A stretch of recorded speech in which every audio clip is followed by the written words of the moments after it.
La escalada delincuencial que sigue en ascenso en el Perú ha hecho resurgir una de las formas criminales más violentas que existen, el sicariato.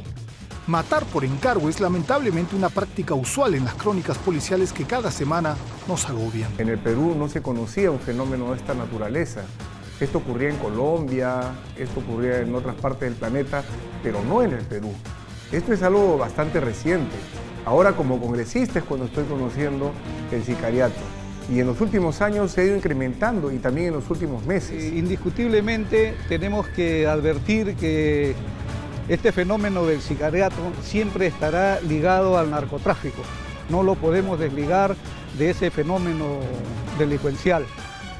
Para la ciudad de Lima viene pues desde la década del 80, ¿no? Desde la década del 80, y indudablemente si nos remontamos mucho más ha habido casos muy esporádicos, que también ha habido pues estos homicidios por encargo, ¿no? Cada vez hay más sicarios peruanos y todos operan bajo el denominador común de la sorpresa y de la sangre fría.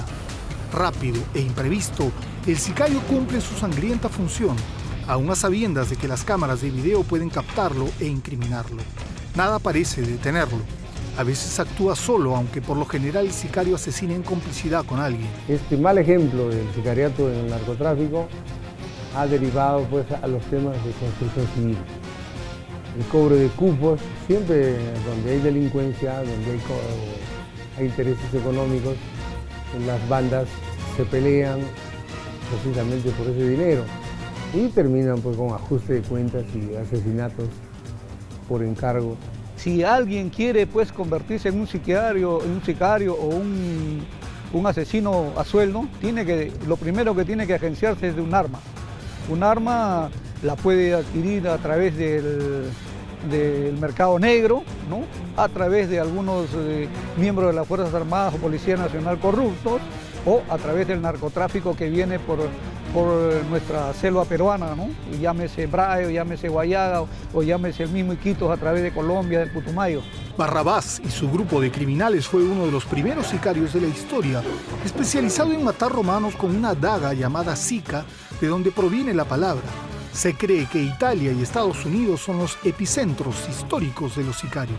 En Nueva York fue donde actuó el sicario más famoso de la Cosa Nostra, Joe Valachi, asesino a sueldo e informador de la mafia. En la época de los 80 también Colombia, como es sabido, ¿no? Pablo Escobar, un capo de la mafia de narcotráfico, tuvo la oportunidad pues a través de todo una banda de ejecutores, de sicarios, eliminar a sus contrincantes, eliminar por ajuste de cuentas, en fin, ¿no? Y de ahí se importaron a diversos países, dentro de ellos el Perú, dentro de México, Venezuela, Brasil, que son donde generalmente pues estas bandas de sicarios, tanto en grupo o individualmente, operan al mejor postor. En el primer gobierno de Alan García se unifica la Policía Nacional, que pudo ser una medida positiva. Sin embargo, se terminó con la especialización. Antes era la Policía de Investigaciones del Perú, la policía especializada en la persecución, la investigación del crimen organizado. Esto se disolvió y ahora tenemos serios problemas para tener policías investigadores. Recién hemos aprobado una nueva ley que va a permitir que se formen desde la escuela los policías especializados en investigación. Por eso, más que un tema de recursos y de laboratorios y de equipos sofisticados, es un tema también de personas preparadas, calificadas para la investigación criminal. Al agravarse la situación de violencia que el Perú padece, el Congreso de la República incorporó el 2013 la pena por sicariato en nuestro Código Penal. La nueva ley dice que quien comete homicidio por precio o promesa remunerativa por encargo o cumpliendo órdenes de un grupo delincuencial será reprimido con una pena no menor de 20 años ni superior a 30. Sin embargo, la dureza de esta sanción no ha detenido el accionar de estos asesinos a sueldo.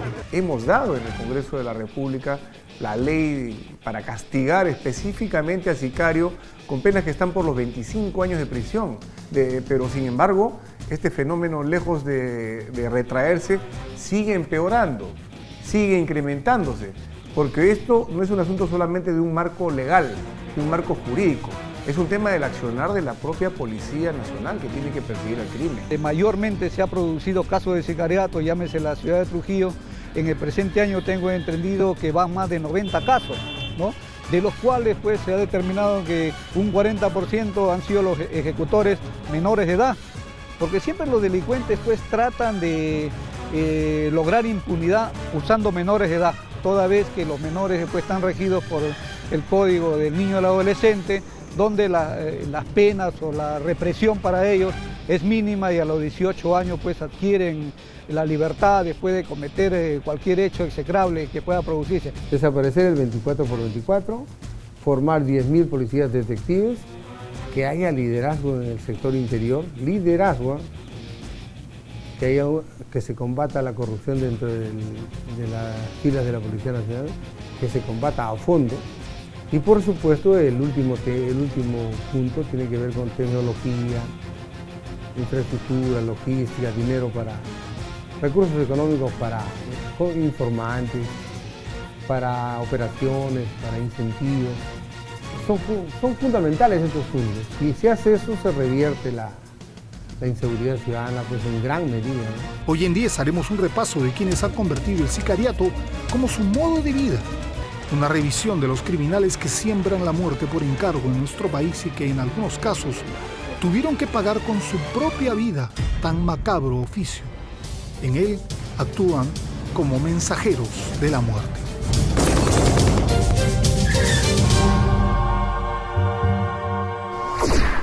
Hola amigos, ¿cómo están? Bienvenidos a 10. Como hemos visto, hoy vamos a hablar acerca de los sicarios. El sicariato es realmente un oficio que se ejerce desde tiempos absolutamente inmemoriales. Lo que nos alarma es que ahora en casi todas las calles de Lima ocurren estos crímenes hechos por sicarios, gente que es contratada especialmente para aniquilar y asesinar a alguien. Empecemos de una vez con el programa de hoy. De profesión, sicario. Adelante. Puesto 10.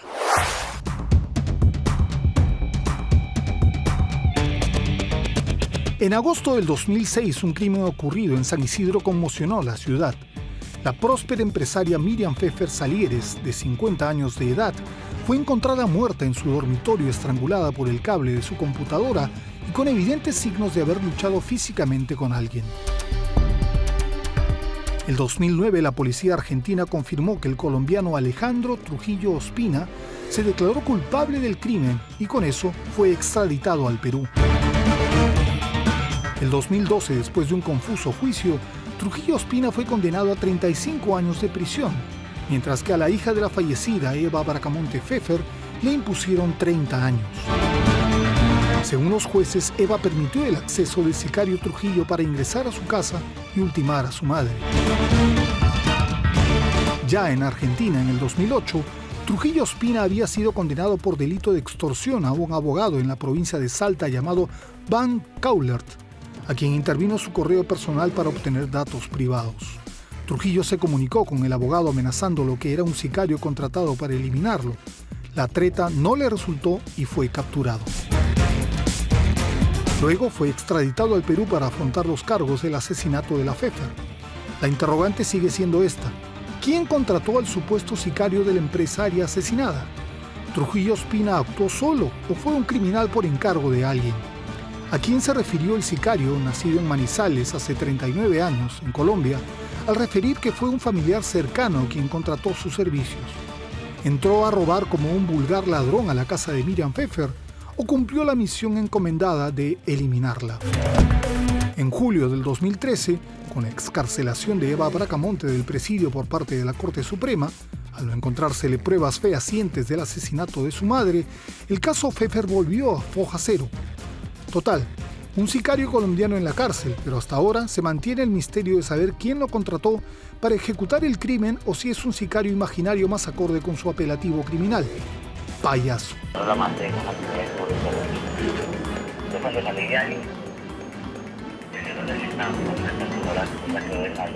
Trujillo Ospina rechazó el apelativo de sicario y dijo en el juicio que guarda muchos secretos en este caso sin solución. Oficialmente su condena terminará en noviembre del año 2044. Quizás salga antes y cuente su verdad, como ha amenazado, sea sicario o no. Muy bien, señores, vamos a la primera pausa del programa y regresamos con los casos de Ezequiel Nolasco, con el Gringallo, con la muerte de Hugo Quintana, el del auto Lamborghini y muchos casos más aquí en 10. Ya venimos.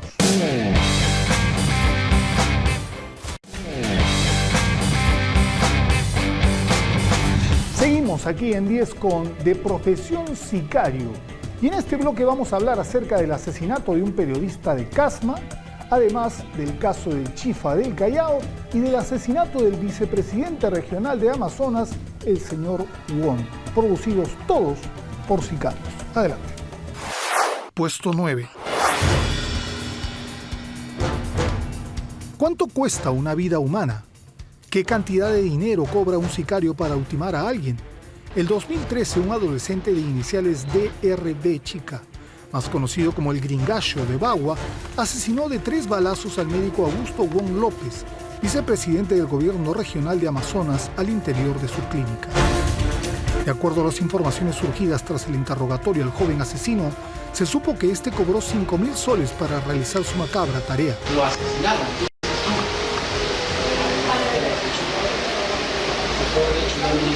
Probablemente se trate del sicario más joven del país, sobrino del delincuente Alex Campos Vázquez, alias El Borrego, que lideró una banda llamada Los Sanguinarios de Bagua y en la que el adolescente empezó su trayectoria delictiva. Bagua es la provincia selvática de Amazonas que ganó triste celebridad por ser escenario del Baguazo, la muerte masiva de policías en el 2009 en una revuelta protagonizada por nativos aguarunas.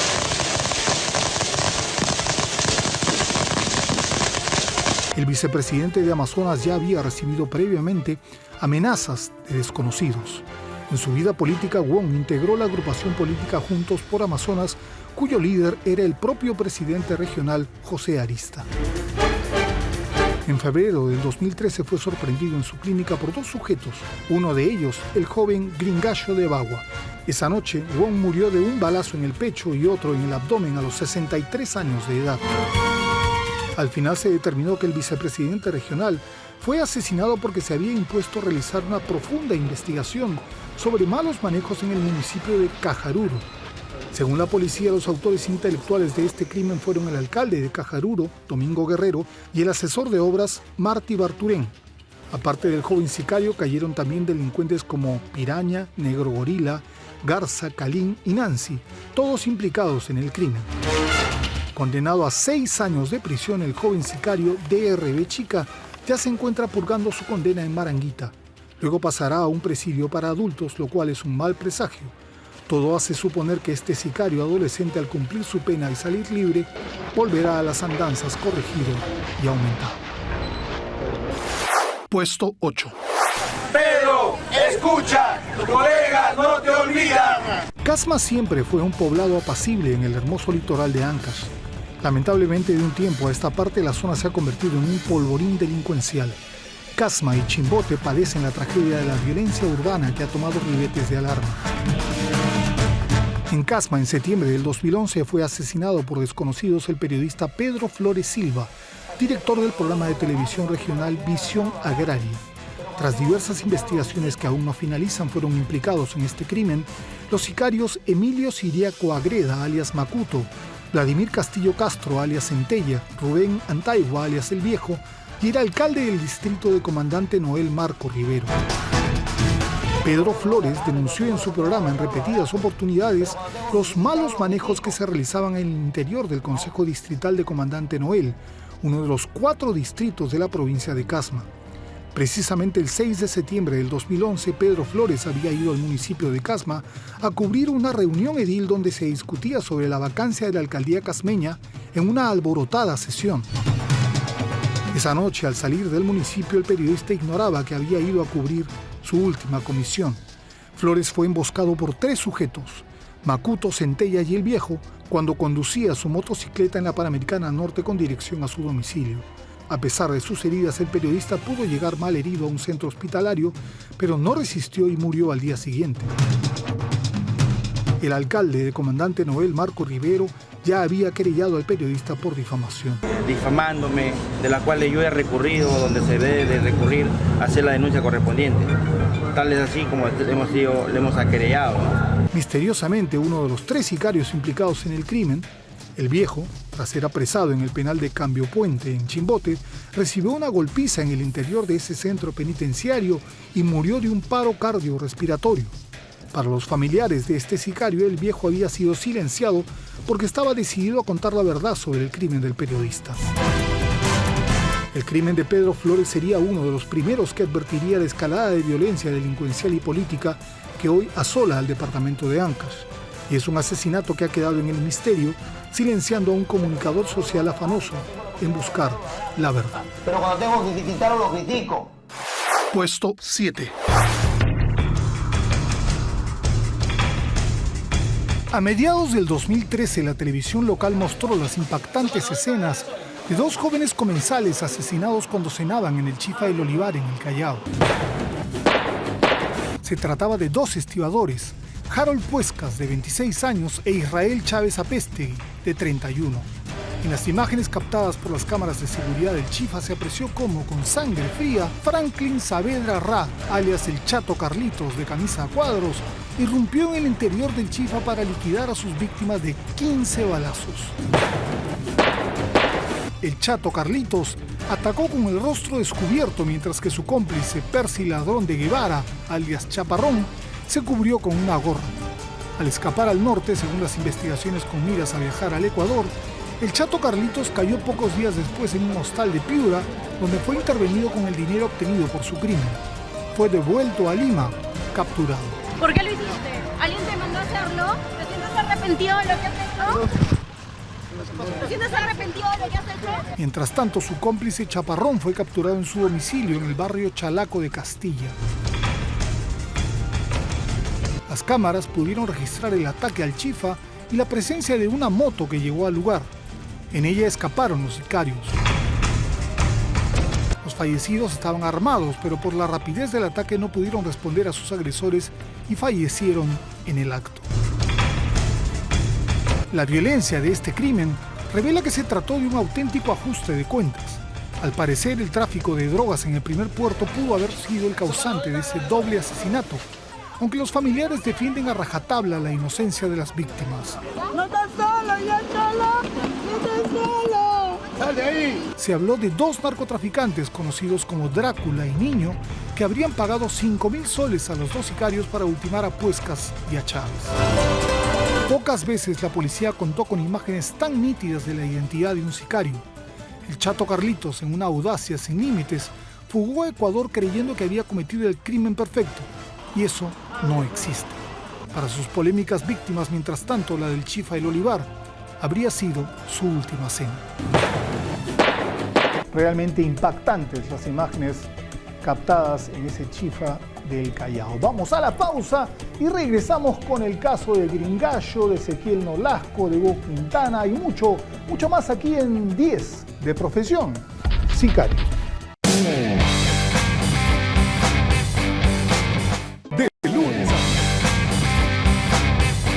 Muy bien, señores, ya estamos de regreso en 10 y en esta secuencia vamos a hablar del caso del hijo del alcalde Burgos, que hasta ahora, digamos, es un caso más o menos abierto. Vamos a hablar de los malditos del Laredo y además de que Trujillo se ha convertido prácticamente en una ciudad dominada por el AMPA. Y también del caso de un tal Puerto Rico, un hombre que salía del penal del Lurigancho, que iba a la carceleta judicial y que aprovechó para huir, pero que después fue muerto a tiros por la policía en una redada realmente, como se dice, cinematográfica. Adelante. Puesto 6.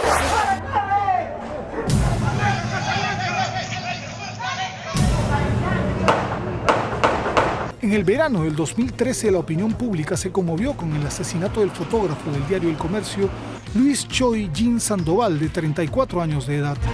Choy fue victimado en su vivienda en Pueblo Libre por Lindomar Hernández Jiménez, alias Puerto Rico, un sujeto centroamericano que, tras ser capturado en Los Olivos, confesó que mató a Choy por la suma de 20.000 soles.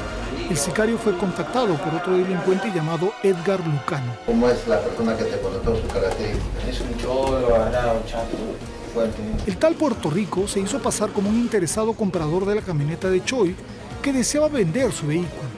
Cuando el fotógrafo salió a atenderlo en la puerta de su casa, el sicario lo mató de 2 balazos, uno de ellos en la cabeza. Puerto Rico y Lucano fueron conducidos a prisión. pero en junio ambos se fugaron del penal de Lurigancho en extrañas circunstancias junto a 3 delincuentes prontuariados: Carlos Alberto Timaná Copara, alias Timaná, Giancarlo Segarra Cuadros, alias Careca, y segundo Julio Vargas Moyano. Puerto Rico y Lucano se encontraban en la carceleta judicial de Lurigancho, pero misteriosamente pudieron evadirse cuando se les facilitó el acceso de las puertas. Se fugaron en 2 autos blancos y la familia del fotógrafo Luis Choi acusó directamente a la policía del penal por este sorprendente escape. Sin embargo, la fuga de Puerto Rico sería a la postre su sentencia de muerte. La persecución policial fue implacable en todo el país. Finalmente, Puerto Rico, Lucano y Timaná fueron hallados refugiados en una casa en Comas en la urbanización Paraíso. Francotiradores de la SWAT capturaron a Timaná, que rápidamente se rindió, pero Puerto Rico y Lucano ingresaron a una vivienda contigua y secuestraron a una familia, protagonizando un tiroteo. A pesar de eso, los francotiradores, en una acción prácticamente cinematográfica, mataron a los 2 sicarios. Uno de ellos, Lucano, murió con una granada de guerra en las manos. El violento fin del sicario Puerto Rico impidió a los investigadores llegar al fondo del problema. ¿Quién fue el autor intelectual del crimen del fotógrafo? ¿Fue un crimen pasional o un ajuste de cuentas? Lo cierto es que la muerte de Luis Choi enlutó al gremio de reporteros gráficos de este país y demostró que los fotógrafos pueden cubrir una noticia policial, pero también ser protagonistas y víctimas de ella. Puesto 5. Trujillo en los últimos años ha ganado lamentable celebridad por el aumento de su actividad delincuencial. Bandas de diversas características siembran el terror en la región liberteña, por ejemplo, la que cayó en manos de la policía en este año, los Malditos de Laredo. Extorsionadores y sicarios, los Malditos de Laredo, fueron capturados en masa en uno de los más consistentes golpes propinados por la policía en el norte. 8 integrantes fueron detenidos bajo el liderazgo de Carlos Portilla Rodríguez, alias Locacho. De esta banda, 2 siniestros zampones han sido acusados de sicariato: Manuel Reyes, alias Mañuco, y Luis Velázquez Burgos, alias Lápiz. Los Malditos de Laredo extorsionaban a las empresas de transporte terrestre, a las que les cobraban 4.000 soles mensuales a cambio de no hacerles daño. Eran expertos en el reglaje de sus víctimas, a las que marcaban en sus vehículos con stickers con la imagen de un tiburón. El 2013, más de 30 personas fueron eliminadas por jóvenes sicarios en la ciudad de Trujillo, especialmente en las zonas marginales del distrito de La Esperanza. Sin embargo, la delincuencia no se circunscribe en la hermosa capital de la primavera. En Pacasmayo, al norte de La Libertad, en abril pasado, 2 sicarios de la banda Los Torbellinos de Guadalupe, Cristian Muñoz, alias Cachorro, y Rafael Vázquez, alias Torbellino, fueron ultimados por otros sicarios cuando bebían unas cervezas. El sicario más buscado de Trujillo es Julio Yauri Rodríguez, alias Juliacho, de 22 años, integrante de la temible banda La Jauría, buscado por asesinar a unas 8 personas. La Jauría se ha dividido en 2 bandas más, la Nueva Jauría y la Jauría Nueva Generación.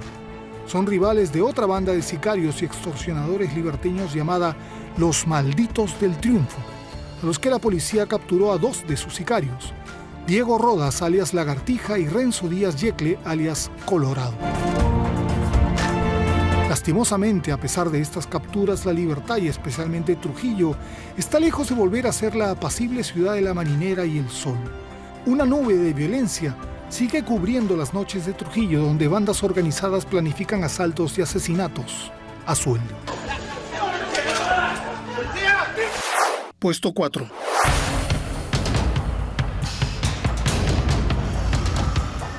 En febrero pasado, un confuso incidente en la puerta de la discoteca Pericos de San Juan de Lurigancho acabó con la vida del joven Carlos Burgos González, hijo del alcalde de ese distrito, Carlos Burgos Horna.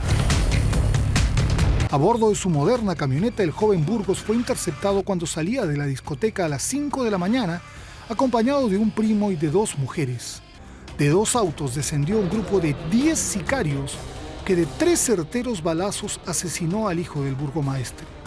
Gravemente herido, el joven Burgos fue trasladado al hospital Hipólito Unanue del Agustino, donde se confirmó su deceso. Inmediatamente la policía realizó una profunda investigación que dio con el paradero de los 3 sicarios convictos y confesos. Estos son Jorge Luis Santa Cruz, alias Negro Huevo, Arturo Pedro Baldión, alias Pajarito, y Percy Rojas Durán, alias Niño Viejo. Ellos han declarado que fueron contratados por un oscuro personaje, Cristian Miguel Barraza Guevara, 29 años, alias Kitty, quien supuestamente habría mandado ejecutar a Burgos por una deuda no cancelada de $7.000. Kitty, el autor intelectual de este sonado crimen, se encuentra no habido. Previamente había sido detenido René Aroni, sospechoso del crimen, quien declaró su inocencia y la amistad que le unía al occiso. También fue capturado el chofer Juan Carlos Tomás, que manejó una combi blanca donde se trasladaron algunos de los sicarios implicados en esta muerte. Curiosamente, el alcalde Carlos Burgos había iniciado el 2013 una cruzada contra el crimen organizado en su extenso distrito. En estos afanes de vigilancia causó polémica la adquisición de un helicóptero que fue comprado por su municipio para el patrullaje de la zona, aunque hasta el momento esa nave no sobrevuela el distrito como había sido anunciado. A los 3 sicarios les espera una condena bastante grave. Y la paradoja es que el propio alcalde de Burgos promovió una moderna central de videovigilancia en su municipalidad que al final no pudo evitar la lamentable muerte de su propio hijo. Vamos a la publicidad y regresamos ya prácticamente con la recta final del programa, con el caso Gringallo, con la muerte de Ezequiel Nolasco y además con este crimen de Hugo Quintana, el que iba a bordo de un Lamborghini negro. Ya venimos, esto es 10.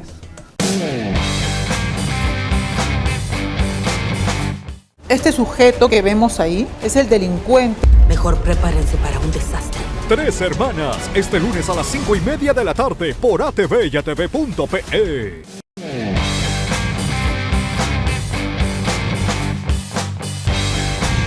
Muy bien, señores, de regreso en 10, ya estamos en los puestos 2 y 3. En el segundo lugar vamos a hablar de un caso que ha conmocionado absolutamente a Ancash y toda la región, el caso de Ezequiel Nolasco. Y en el puesto 3, de un lamentablemente célebre joven apodado Gringallo. Veamos sus historias lamentables, terribles y que además acabaron con muertos. Veamos. Puesto 3.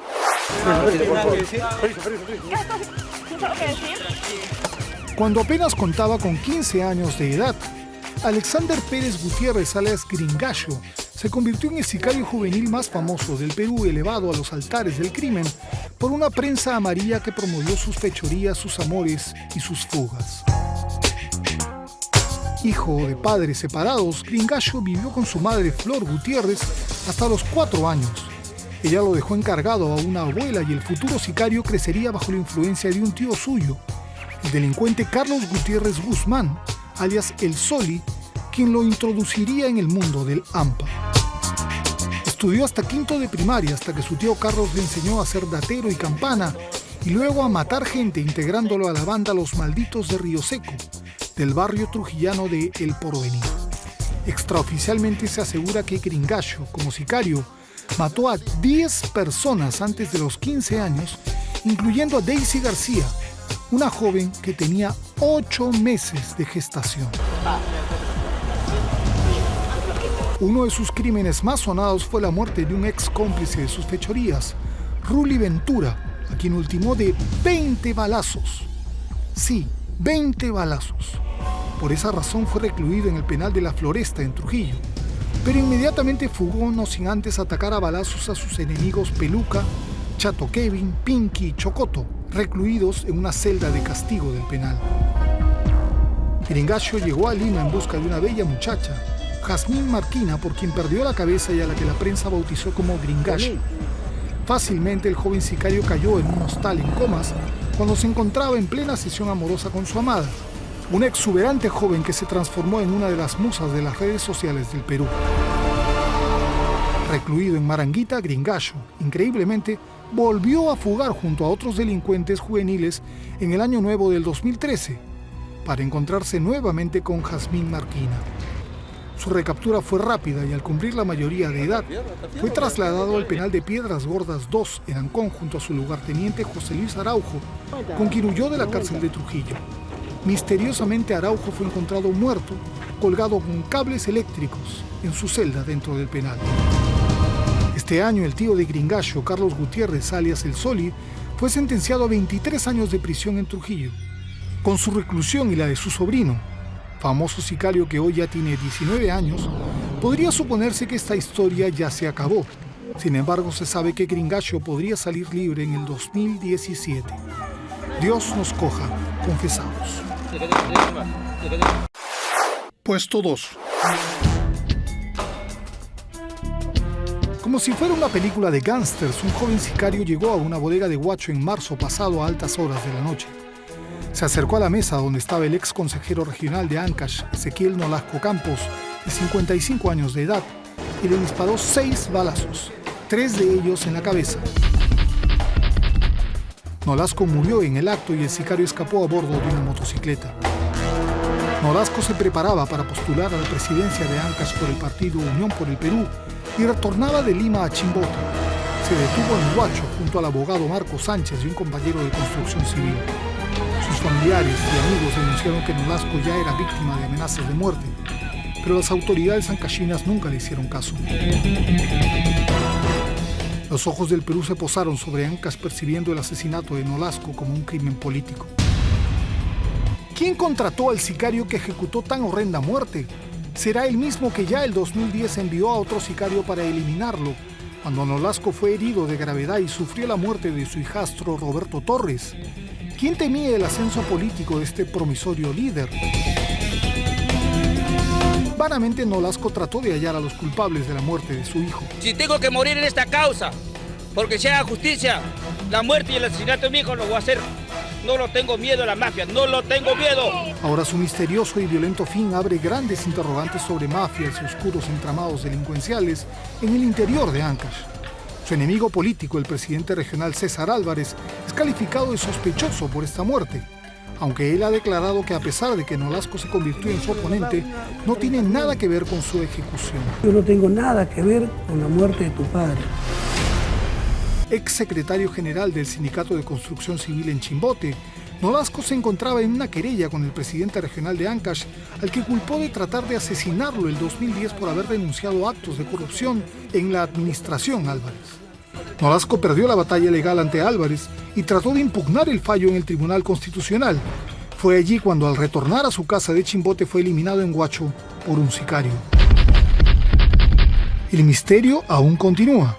El presidente regional César Álvarez declaró que se retirará de la política y que no postulará a las próximas elecciones regionales en las que Nolasco iba a competir. La hija de Nolasco, Fiorella, salió a los medios a denunciar que su familia teme más atentados y que continuarán las protestas ante el Poder Judicial para que el crimen contra su padre no quede impune, como ya ha ocurrido con otras ejecuciones políticas en Ancash. Plus.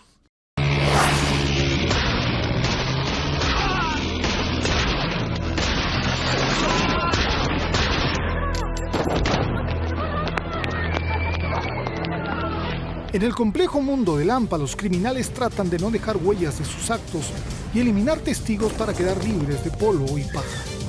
Es por ello que luego de ejecutar sus crímenes, los delincuentes llegan hasta eliminar a los mismos sicarios que contrataron para borrar cualquier evidencia, es decir, los sicarios que matan al sicario. Ha habido casos, ¿no?, en que los actores intelectuales buscan eliminar también al intermediario y al ejecutor, pero este se convierte en un círculo cerrado que siempre habrá una persona que conoce del acto delictivo del autor intelectual. Esta figura penal cobró relevancia recientemente cuando Denis Sandoval Tipiani, de 26 años, fue brutalmente asesinado de 24 balazos por sicarios que lo interceptaron en el taxi en el que regresaba a su casa en Nuevo Chimbote. La víctima era calificada como el presunto sicario del ex consejero regional de Ancash, Ezequiel Nolasco Campos, victimado en Huacho en marzo pasado. A Sandoval, de amplio prontuario policial en el norte, lo silenciaron de esa forma. Ya la policía chimbotana lo tenía en la mira. ¿Quién envió a los 2 sicarios que llegaron en un Toyota color rojo a matarlo antes de bajar de su taxi? Sandoval fue seguido minuciosamente por sus asesinos mientras dejaron ileso al taxista.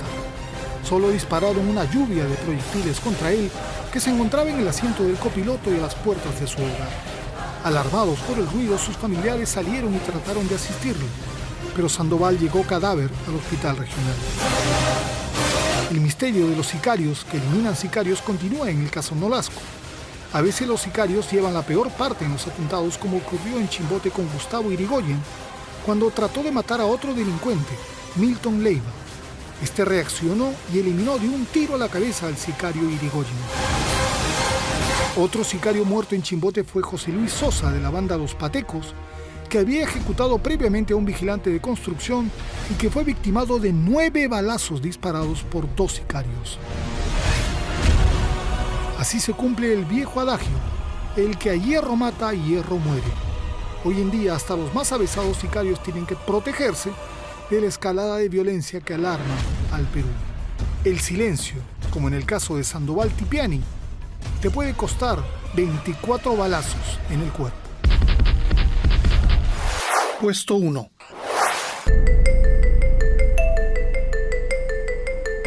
Una tarde apacible en Surquillo se vio de pronto sobresaltada por un violento ataque contra un lujoso auto Lamborghini negro. 4 sicarios interceptaron el vehículo y lo llenaron de plomo en una lluvia mortal de 40 balazos que terminaría con la vida de su ocupante, Hugo Quintana Bardel. La doña está que me espera. La patrona no espera, El joven empresario no alcanzó a usar su pistola Glock con la que andaba para defenderse, temiendo algún atentado contra su vida, como efectivamente ocurrió. Ya estaba en la mira de la mafia internacional, según la policía. A pesar que oficialmente era un empresario de autos lujosos y otros objetos importados, se cree que Quintana estuvo relacionado con los cárteles de la droga, a decir de sus 3 mansiones en Monterrico, Las Casuarinas y Punta Hermosa, así como su lujoso auto cotizado en $250,000. La policía llegó a esta conclusión por la vida de lujo que llevaba el occiso, por sus constantes viajes a Colombia y Panamá y la violencia de su asesinato. Dicho sea de paso, los sicarios no robaron el Lamborghini, que, como dijimos, valía $250,000. En el mundo del AMPA y de la prensa amarilla, Quintana fue bautizado como el Negro Hugo. Una información periodística señaló esta semana que Quintana integraba el organigrama de una organización del narcotráfico colombiano y boliviano. Hasta el cierre de este programa se ha desmentido la participación del sicario colombiano Enrique Rodríguez, capturado por la policía. Las investigaciones se mantienen en estricta reserva. Un individuo que no tiene la capacidad para manejar un arma de fuego, llámese una ametralladora, llámese un fusil en ráfaga, es muy difícil que acierte a su blanco tirando en ráfaga. Y acá estos sicarios lo han hecho, lo han eliminado a este tipo. Quiere decir que si no pertenecen o han pertenecido a Fuerzas Armadas o Fuerzas Especiales o Policía Nacional, son sicarios extranjeros los que han venido a cumplir una orden de la mafia del narcotráfico. Quintana Bardelli, por el tipo de muerte que tuvo, debió haber tratado de engañar a líderes narcos en los oscuros negociados de la droga. En su entierro en La Molina, apenas lo acompañaron 11 personas. Todas sus amistades y conocidos le dieron espalda.